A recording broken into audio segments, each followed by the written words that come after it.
اس video میں ہم بات کریں گے اوور تھنکنگ یعنی زیادہ سوچنے کی بیماری کے نقصانات، زیادہ سوچنے کی بیماری کا شکار لوگوں کی نشانیاں، زیادہ سوچنے کی بیماری کی وجوہات، زیادہ سوچنے کی بیماری کا حل۔ کیا آپ بہت زیادہ سوچتے ہیں؟ اگر آپ کا جواب ہاں میں ہے تو یاد رکھیں، ماہرین نفسیات کے مطابق سوچنے کی بیماری انسان کی جسمانی اور ذہنی صحت کے لیے انتہائی نقصان دہ ہے۔ ویسے تو سوچنے کی بیماری کے کئی نقصانات ہیں، مگر ان میں سے چند یہ ہیں۔ سوچنے کی بیماری کے نقصانات۔ سوچنے کی بیماری میں مبتلا انسان کی زندگی پریشانی سے بھری رہتی ہے۔ وہ اپنے ماضی، حال اور مستقبل تینوں حالتوں کے بارے میں سوچ سوچ کر خود کو پریشان کرتا رہتا ہے۔ سوچنے کی بیماری مسائل کو حل کرنے میں رکاوٹ کا باعث بنتی ہے۔ اس کی وجہ سے انسان کی ساری توجہ مسائل کے حل کی بجائے صرف مسائل پر ہی مرکوز رہتی ہے۔ اس میں مبتلا انسان مسائل کے حل کی بجائے صرف مسائل کے بارے میں ہی سوچتا رہتا ہے۔ سوچنے کی بیماری انسان کے اندر فیصلہ لینے کی طاقت کو کمزور کرتی ہے۔ اس کے لیے چھوٹے چھوٹے فیصلے تک لینا مشکل ہو جاتے ہیں۔ سوچنے کی بیماری انسان کی نیند کو بری طرح ڈسٹرب کرتی ہے۔ ماہرین کے مطابق سوچنے کی بیماری میں مبتلا انسان گہری اور پرسکون نیند نہیں سو سکتا۔ سوچنے کی بیماری کا شکار لوگوں کی نشانیاں۔ کیسے پتہ چلتا ہے کہ کوئی شخص سوچنے کی بیماری میں مبتلا ہے؟ اس سوال کے جواب کے لیے ماہرین نے سوچنے کی بیماری کا شکار لوگوں کے اندر پائے جانے والی نشانیوں کو اکٹھا کیا ہے، جو کہ یہ ہیں۔ انہیں رات سونے سے پہلے سوچنے کی وجہ سے سونے میں مشکل پیش آتی ہے۔ ان کا ذہن ہر وقت، چاہے وہ جاگ رہے ہوں یا سو رہے ہوں، کچھ نہ کچھ سوچتا رہتا ہے۔ وہ اپنے ماضی کو ذہن میں زندہ رکھتے ہوئے اس کے بارے میں سوچتے رہتے ہیں۔ خاص طور پر وہ اپنے ماضی کے شرمندہ کرنے والے واقعات یا لمحات کو بار بار سوچتے ہیں۔ وہ اپنا زیادہ وقت اپنی غلطیوں اور کمیوں کے بارے میں سوچتے رہتے ہیں۔ وہ اپنے مستقبل کے نامعلوم خوف میں مبتلا ہو کر ہر وقت برا سوچتے رہتے ہیں۔ انہیں لگتا ہے کہ مستقبل میں ان کے ساتھ برا ہی ہوگا۔ ان کے ذہن میں ہر وقت کہیں یہ نہ ہو جائے یا کہیں وہ نہ ہو جائے جیسے پریشانیاں پیدا کرنے والے سوالات پیدا ہوتے رہتے ہیں۔ وہ لوگوں کے رویوں اور باتوں میں پوشیدہ معنی ڈھونڈنے کے لیے سوچتے رہتے ہیں۔ اس نے ایسا کیوں کہا؟ اس نے ایسا کیوں کیا؟ اس کی اس حرکت یا بات کا کیا مطلب ہے؟ جیسے سوالات ان کے ذہن میں چلتے رہتے ہیں اور وہ ان کے بارے میں سوچتے رہتے ہیں۔ وہ لوگوں سے ہونے والی گفتگو یا ملاقات کے بعد بہت زیادہ سوچتے ہیں کہ مجھے اس وقت ایسا کرنا یا کہنا چاہیے تھا، یا مجھے اس وقت ایسا نہیں کرنا یا کہنا چاہیے تھا۔ خاص طور پر اگر کوئی انہیں ایسی بات کہہ دے یا ان کے ساتھ ایسا کچھ کر دے جو انہیں ناپسند ہو، وہ اسے بار بار سوچتے ہیں۔ بے شمار بار وہ اپنی سوچوں میں اتنے گم ہو جاتے ہیں کہ وہ اس بات سے بھی بے خبر ہو جاتے ہیں کہ ان کے حال میں کیا ہو رہا ہے۔ وہ اکثر اپنے کسی مخصوص عمل کے بارے میں سوچتے ہیں کہ اگر وہ ماضی میں یہ کام نہ کرتے تو وہ آج خوش ہوتے یا آج ان کی زندگی مختلف ہوتی۔ بے عزتی ان کے ذہن میں بیٹھ جاتی ہے اور وہ اپنی بے عزتی کے بارے میں سوچ سوچ کر اپنا برا حال کر لیتے ہیں۔ زیادہ سوچنے کی بیماری کی وجوہات۔ زندگی میں انسان کو بے شمار مسائل کا سامنا کرنا پڑتا ہے، مگر جو انسان مسائل کو حل کرنے کی بجائے صرف ان کے بارے میں سوچتا رہتا ہے، وہ زیادہ سوچنے کی بیماری میں مبتلا ہو جاتا ہے۔ ہمارے ہاں چونکہ لوگوں کو مسائل حل کرنا نہیں سکھایا جاتا، اس لیے جب بھی کسی انسان کی زندگی میں کوئی مسئلہ پیش آتا ہے تو وہ شعوری طور پر اس کے حل کے بارے میں سوچنے کی بجائے لاشعوری طور پر اس مسئلے کے بارے میں سوچنے لگتا ہے، اور یہ سوچنا آہستہ آہستہ سوچنے کی بیماری بن جاتا ہے اور انسان زیادہ سوچنے کی بیماری میں مبتلا ہو جاتا ہے۔ ایسی صورتحال کے شکار انسان کو چاہیے کہ وہ اپنے مسائل کو حل کرے، اور اگر اسے مسائل حل کرنے نہیں آتے تو وہ مسائل کو حل کرنا سیکھے۔ ناکامی سے ڈرنے والا انسان بھی زیادہ سوچنے کی بیماری میں مبتلا ہو جاتا ہے، کیونکہ کوئی بھی کام شروع کرنے سے پہلے وہ ڈرتا ہے کہ کہیں وہ اس کام میں ناکام نہ ہو جائے۔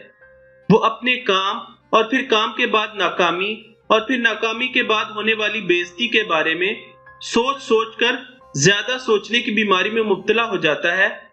ایسی صورتحال کے شکار انسان کو اپنی ناکامی اور بے عزتی کے خوف پر کام کرنا سیکھنا چاہیے۔ آئیڈیل سچویشن کا متلاشی انسان بھی زیادہ سوچنے کی بیماری میں مبتلا ہو جاتا ہے، کیونکہ وہ اپنی زندگی کے ہر مرحلے میں یہی سوچتا رہتا ہے کہ کاش یہ ایسا ہوتا یا کاش یہ ایسا نہ ہوتا۔ حالانکہ حقیقت میں زندگی میں پرفیکٹ اور آئیڈیل سچویشن نہیں ہوتی، اور اگر ہو بھی تب بھی وہ مستقل نہیں ہوتی۔ ایسی صورتحال کے شکار انسان کو حقیقت پسند ہونا سیکھنا چاہیے۔ ہر کام کو کنٹرول اور اپنی مرضی کے مطابق کرنے کی شدید خواہش رکھنے والا انسان بھی زیادہ سوچنے کی بیماری میں مبتلا ہو جاتا ہے۔ جب حالات اس کے کنٹرول یا مرضی کے مطابق نہ ہوں تو وہ انہیں صرف سوچ کر تبدیل کرنے کی کوشش کرتا ہے، یہ جانے بغیر کہ ہر انسان کی ایک حد ہوتی ہے، اس حد سے آگے اس کا کنٹرول اور اس کی مرضی نہیں چلتی۔ ایسی صورتحال کے شکار انسان کو اپنی حد کو جاننے کے بارے میں سیکھنا چاہیے کہ کون سے کام اس کے کنٹرول اور مرضی کے مطابق ہو سکتے ہیں اور کون سے نہیں۔ ماضی کی غلطیوں کے بارے میں پچھتانے والا انسان بھی زیادہ سوچنے کی بیماری میں مبتلا ہو جاتا ہے۔ حالانکہ ماضی سے صرف سیکھا جا سکتا ہے، اسے تبدیل نہیں کیا جا سکتا۔ جو آپ نے کرنا تھا کر دیا، جو آپ نے کہنا تھا وہ کہہ دیا۔ یاد رکھیں، اب پچھتانے اور پریشان ہونے سے ماضی تبدیل نہیں ہو جائے گا۔ ایسی صورتحال کے شکار انسان کو ماضی سے سبق سیکھ کر حال میں رہنا سیکھنا چاہیے۔ زیادہ سوچنے کی بیماری کا حل۔ سوچوں کو ذہن میں سوچنے کی بجائے پیپر پر لکھ کر سوچیں۔ ایسا کرنے کے دو اہم فائدے ہوں گے۔ ایک یہ کہ پیپر پر لکھنے سے سوچیں آپ کے ذہن کے اندر سے نکل کر باہر آنا شروع ہو جائیں گی اور آپ کا ذہن سوچوں سے خالی ہونا شروع ہو جائے گا۔ دوسرا اس کا یہ فائدہ ہوگا کہ باتیں آپ کے ذہن میں اکٹھی ہونے کی بجائے پیپر پر اکٹھی ہونا شروع ہو جائیں گی۔ ماہرین کہتے ہیں کہ ذہن میں باتیں اکٹھی کرنے کی بجائے کسی پیپر پر اکٹھی کریں۔ مسائل اور مشکلوں کے بارے میں سوچنے کی بجائے ان کے حل کے بارے میں سوچیں۔ مسائل کو دو حصوں میں تقسیم کریں، ایک موسمی مسائل اور دوسرا غیر موسمی مسائل۔ مثال کے طور پر اسکول سے متعلق سارے مسائل اسکول سے فارغ ہونے کے بعد اور کالج کے سارے مسائل کالج سے فارغ ہونے کے بعد ختم ہو جاتے ہیں۔ اسی طرح اپنے مسائل کو سامنے رکھ کر سوچیں کہ کیا یہ مسئلہ جو مجھے آج پریشانی دے رہا ہے کل 1 یا 2 یا 3 سال بعد بھی اسی طرح پریشانی دیتا رہے گا یا میرے لیے کوئی معنی رکھے گا؟ اگر نہیں تو یہ مسئلہ موسمی ہے اور موسم ختم ہونے پر یہ بھی ختم ہو جائے گا۔ ایسا سوچنے کے بعد موسم ختم ہونے تک اگر مسئلے کا کوئی حل نہ نکلتا ہو تو مضبوطی سے اس کا سامنا کریں۔ ماہرین نفسیات کے مطابق انسانی ذہن کو دن میں ہونے والے تمام یا کم از کم خاص واقعات کو سوچنے کا وقت چاہیے ہوتا ہے۔ اگر آپ اپنے ذہن کی اس ضرورت کا خیال نہ رکھتے ہوئے اسے سوچنے کا وقت فراہم نہ کریں تو وہ باتیں اکٹھی کرتا رہتا ہے۔ جب اس کے پاس بہت سی باتیں جمع ہو جائیں تو وہ انہیں وقت بے وقت سوچنے لگتا ہے۔ اس لیے ہو سکے تو اپنے ذہن کو ہر روز، اور اگر ہر روز ممکن نہ ہو تو ہفتے میں کم از کم ایک بار سوچنے کا وقت فراہم کریں۔ ہر وقت سوچنے سے بچنے کے لیے دن یا ہفتے کا ایک خاص وقت مقرر کریں۔ اس وقت کو آپ سوچنے کا وقت کا نام دے سکتے ہیں۔ یہ وقت دن کے کسی بھی حصے یعنی صبح، دوپہر، شام یا رات کو ہو سکتا ہے۔ شروع میں اپنے ذہن کو کم از کم 1 گھنٹہ سوچنے کے لیے دیں، بعد میں یہ وقت کم کر کے 15 منٹ تک بھی لایا جا سکتا ہے۔ یاد رکھیں، اس وقت میں آپ صرف سوچیں گے اور کچھ نہیں کریں گے۔ مثال کے طور پر اگر آپ نے شام 5 بجے سے 6 بجے تک کا 1 گھنٹہ سوچنے کے لیے مخصوص کیا ہے تو دن بھر جب بھی آپ کے ذہن میں کوئی سوچ آئے تو خود کو پیغام دیں کہ یہ بات یا سوچ میں شام کو سوچنے کے وقت میں سوچوں گا۔ اس طرح آپ کا ذہن ہر وقت سوچنے کی بجائے ایک خاص وقت میں سوچنے کا عادی ہو جائے گا، بالکل اسی طرح جس طرح آپ کا معدہ ایک خاص وقت میں یعنی لنچ یا ڈنر کے وقت کھانے کا عادی ہوتا ہے۔